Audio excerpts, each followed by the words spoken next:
You're watching Celtic Fans TV. Please don't forget to click subscribe below.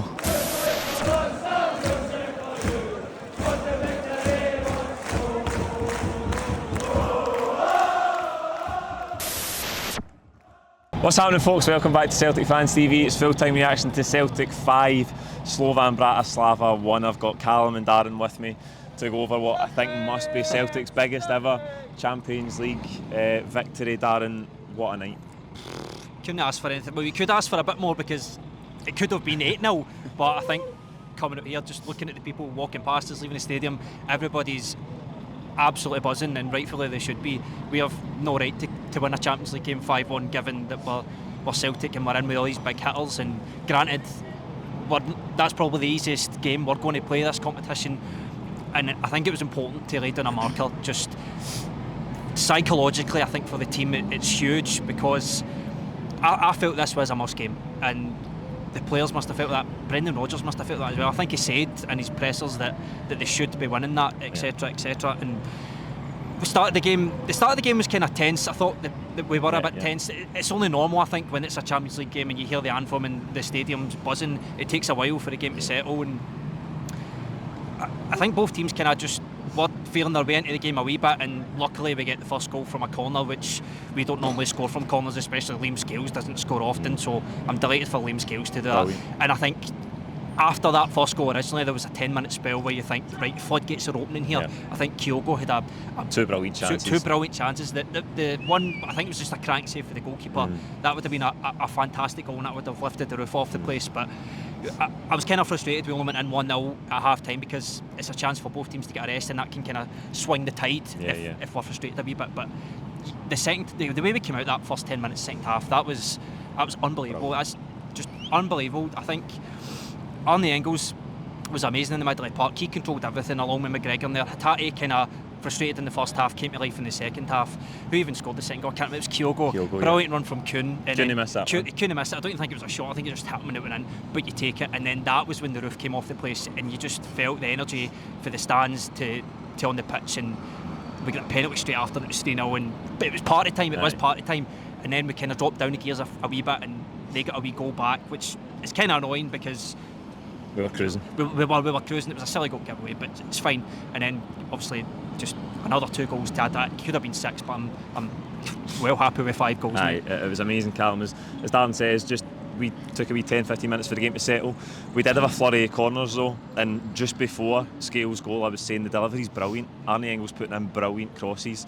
It's a great header for Scales, but it's whipped in, and if you get good clean contact on that, it's actually towards the goalkeeper, but there's so much pace on it, you can't keep it out.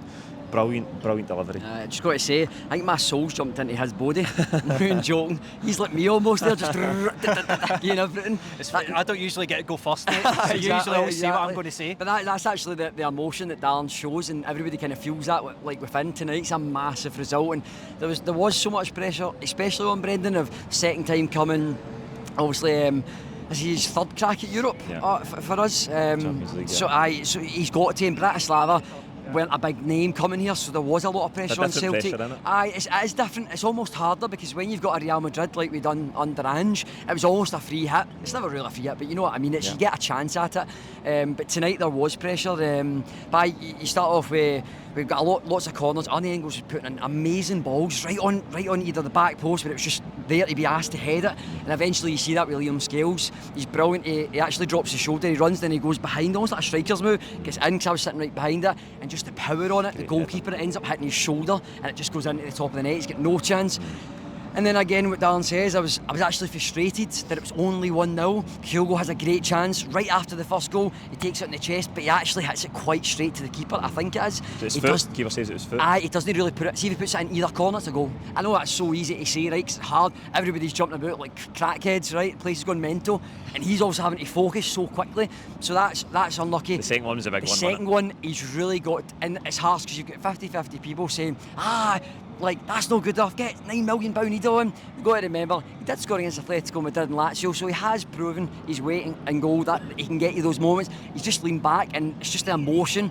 So there was a wee bit of frustration going in, saying it's only 1-0, but how can I be frustrated at Celtic going 1-0 at a Champions League home game? People are saying to me at the start of the game, oh, what do you think? I think it's this about, look, Champions League's never easy. Doesn't matter what team you play, everybody's there for a reason. Bratislava didn't lose one game away from home in their 4 rounds, so they're here on merit. I just think Celtic turned up really well tonight, and I also thought Bratislava probably went at their best, or it would have maybe been a bit of a closer game, but Celtic were really good, and that's why we give the credit to us. Aye, I thought we were really, really good, Darren. Particularly that second half, we get the goal, you obviously touch on it, brilliant work by Kuhn. Kyogo needed one of them that he couldn't miss. He did get the goal against Rangers, which was a brilliant goal, but he is going through a wee bit of a sticky patch in front of the goal, there's no doubt about that. He's missing big chances, but he needed that, just finished it off his thigh, I think. Couldn't he miss, but I think for the third goal, the penalty, Alistair Johnston does so well, because he's second favourite, I think. It's a bouncing ball in the box, he gets there first, wins the penalty, and Engels shows great composure to put it away and give us that cushion, the 3-0. I thought Engels, I mean, £11 million, but it might have been £11 million, it looks like a player to me. 10 million, aye, right. Brilliant. Honestly, mate, I know he's only played, he started 2 games and but 2 goals and 2 penalties, 2 pressure penalties. Maybe there was a bit less pressure on that one because we were a couple of goals ahead, but it's still Champions League with 60,000 people and under that lights, it is pressure. And I think both his penalties are like he's done it the same, just a calm side foot. And even there was just his body language and his demeanour, his attitude, everything So about confident. him. Even I think it was 3-0. Celtic got thrown at a corner, just in that corner, and he's going over to take it, and he's doing that, he's lifting his hands up. Just for a young guy who's only just, I touched on that on Saturday, a young guy who's 21, it's so easy to come to a club like Celtic and maybe just be like, right, I'll keep my head down and do my job and then I'll just fit in gradually. No, he's come in here all guns blazing. Obviously he knows he's a record signing, but he can't have like an ego or anything like that, but his attitude I think is just brilliant. And I know he's young and we're going to, it might be just been a Matt O'Reilly situation where he has this fantastic season for us and then next season we have all these clubs looking at him, but if we're spending 11 million on him then surely he must be worth more than 25 million. But we don't want to talk about that because he's going to stay for 5 years, isn't he? Do you know what the great difference is there that Dan touches on is that Arne Engels, you pay for what you get, and now Arne Engels looks to me as if he's been here 2-3 years and he's had a crack at the Champions League and he's struggled year after year and now he's getting to that level. That's what Hatate was 3 years ago, So mature and now he's getting there. performance. That's why you spend £11 million, and that's what it will get you. Somebody that's calm in the ball. He was cramping up at the end, but he was still covering the yards. I thought it was tremendous. I thought his defensive work as well was really, really good. He just looks so well rounded as a player again. Very mature performance for somebody so young coming into the club. Record signing, doesn't look like he's under any pressure at all to prove his point. Fantastic all night. We did lose a goal, Callum. I think Carter Vickers gets a head on it. Taylor sclaffs the clearance and then is it deflected in. It was disappointing because Bratislava didn't have too many chances in the game. So obviously I've only seen it one. I thought it was a screamer, like Was it? outside of the foot. It's right up the other end behind to it. me. I thought it was deflected. So it's right behind. He's outside the foot. I think that's what I've seen. Right. I could make myself look like a fool here, but that's what I think it was. Outside the foot. But there is a couple of bits where we could be better. Carter Vickers actually tries to play the ball out to Kuhn, and the left back presses Gets him on really it, tight, aye. gets on it, and then he whips it in, and Taylor goes to clear it with his right foot, and he almost just slices it, and somehow it drips over to that side of that, like the 18-yard, and then it's a bit of a fussle, and he just stands and just he hits it, and it's just, and Schmeichel's looking at it, and I think it's actually a good goal. And that was a really important time because the first thing that I seen Schmeichel do was calm down, literally pointing to his head, calm down, it's alright, we're in control here, there's no need to panic, it's not going to go away from us, we've got all the control. It's just a really good goal to the boy. So apart from that, it's a 5-star performance. Everything that we've done tonight has came off. We've had so many goals, and even you felt there was more goals. Like, I don't feel like I'm being rude or cheeky by saying that could have been 9-1. We could have done a Bayern Munich. We could have been top of this league. Honestly, it's that easy. We'll take second to now, mate. We'll take second to now. But Bayern, watch out. They've got Aston Villa next. They'll be tough, right? We've only got Dortmund. But no, in all seriousness, like, it's a great positive start with the 3 games leading up. We had to get 3 points. It was a matter of fact. If you don't, you go into those next 2 away games that are really tough, and then the home game puts massive pressure. Now we've got a good foot in the door almost. It's now you just, can we go and build? Can we get a point in one of these away games? That might sound negative to me, but I think Dortmund away in Atalanta is really tough to go. So I think if you told me we can get a point at one of those grounds and come back to Leipzig and we're on 4, I'd take that right now. I really would. Aye, absolutely, Darren. I thought probably my favourite goal of the night was the 4th goal. Worked really nicely into Kyogo, gets into Hatate, who, as you say, really grew in the second half. Totally different player for the first half. Does a lovely wee turn inside, finds Maeda, and Maeda's a brilliant finish into the far corner. Aye, I think that's his first goal in Europe as well. I know we get at him sometimes for missing chances and blazing it into Rose's head, but man. I think he even had a moment first 5 minutes where he was through and he blazed it over the bar, and you're thinking that's typical Maeda. But that goal there was a bit different. It was one-on-one. He took his time. Keeper got a wee touch to it, but luckily it was enough to go in the corner. I know you said your favourite goal was the fourth one. I thought James Forrest. Oh, it's a great ball, man. Dream pass. That was unbelievable, mate. And Adam Idah, we spoke Saturday, and I said his goal would come. That's it, came on the biggest stage in the Champions League. I think that'll do him wonders now. His confidence is up now. He's got to just. I know he's not going to start. Kyogo's got a goal. They've both got a goal.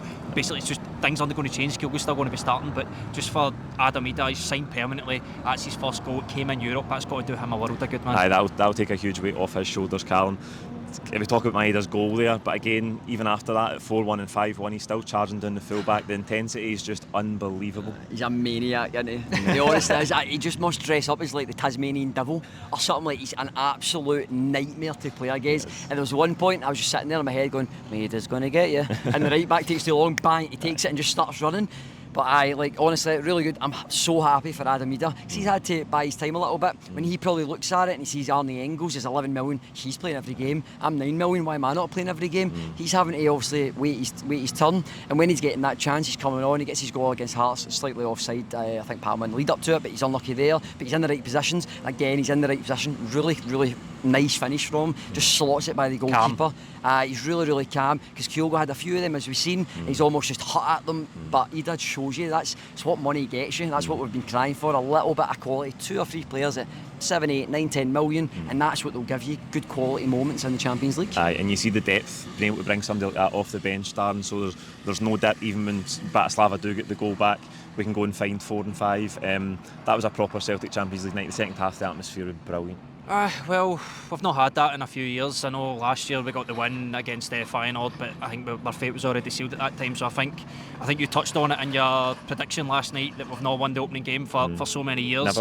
Never won it. Never. Yeah, there you go tonight. Don't want to say history. It's maybe a history made, but it is technically history made. But I think just the feeling now going forward, like many years before, we've lost the opening game, and then you think, oh no, we're in a fight just to get Europa now, and I'm not going to say that's us like automatically going to just get to the last 12 or 16 or whatever it is, but even just now that we're second in the group, I know, is every team played yet? Every team's played tomorrow, right? Tomorrow, right? Tomorrow, so yeah. Even just now, I know it won't mean anything at the end, but just to say, like, Celtic are second in the Champions League, it's brilliant. I was a bit speechless there, mate. Aye. Positive momentum to build on, Callum, innit? So many good performers across the pitch. Can you single out somebody from the match? Scales got the sponsor. I thought he defended well. Brilliant header for the goal, but so many contenders. That's a tough one, to be fair. Special mention to Brendan Rodgers, the way that he got us playing, brave in the ball. I remember the first time he came up here and he says, look, the only way the Scottish game will develop is if we take the ball under pressure and try and play out for the back. And he get murdered for it back in 2016. I remember it. Even though he won a treble here, like won 2 trebles, he get caned in Europe, because I think PSG took 5 off us at home, Barca 7. He get caned for it. It says you must change, but he's not. He's stuck to his premise and what he believes in, and now you can see how good we've came on.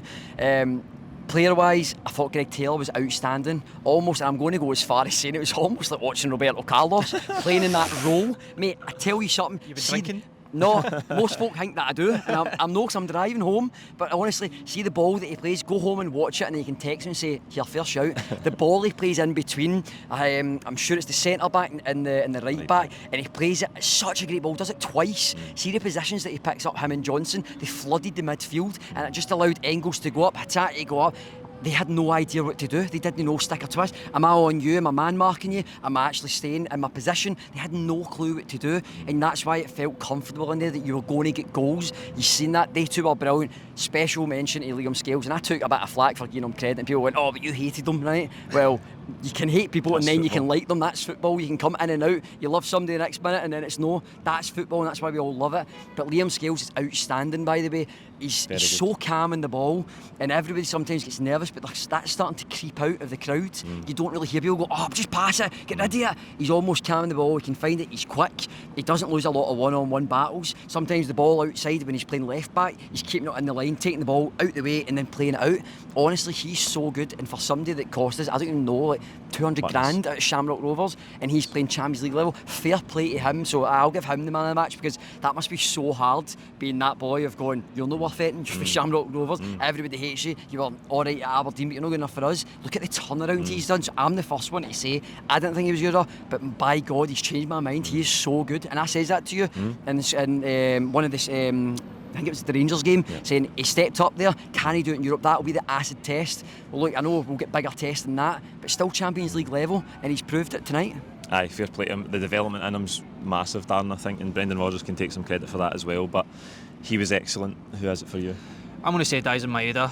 It's a close one between him and Arne Engels, but I think similar to what you were saying about Scales, like he had his doubters. I was one of Daizen Maeda's doubters over the years, like just purely for things like his end product and stuff. But I think this season he's turned himself into a fan favourite, and rightfully so. Just the way he performed in the Rangers game, just all other games throughout the season. I think he's one of the first names in the team sheet. That goal tonight, finally scoring in Europe.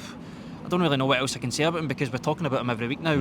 His attitude is just unbelievable. I know we say that every single week. His attitude is unbelievable. We've been saying it for 2 or 3 years now. Yeah. His attitude, it seems like he's becoming a better football player now. He's getting goals. He always delivered with assists, but he's becoming more consistent. Just with his all-round gameplay, his intelligence, linking up better with Greg Taylor. I think he's. I don't know if it's just Brendan, because he was good under Ange. Ange spotted him and turned him into a great player. But I feel like I don't think he's playing different, or his style's different, but there's just something, there's a spark about, there's an energy about Daizen Maeda under Rodgers. Maybe it's a confidence thing, but for me this season he's been brilliant, and I doubted him a lot.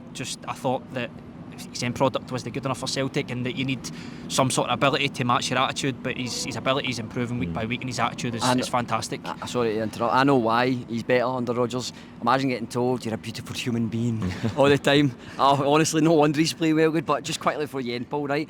What a feeling it is for every fan going to Germany. Honestly, like, we're all feeling it's going to be, they talk about the yellow wall, it's the green and white army that's coming over, and Dortmund better be ready, because sometimes I think Dortmund can be there at times. It's going to be a tough test, but here we're in the Champions League, let's go for it. We're sitting second.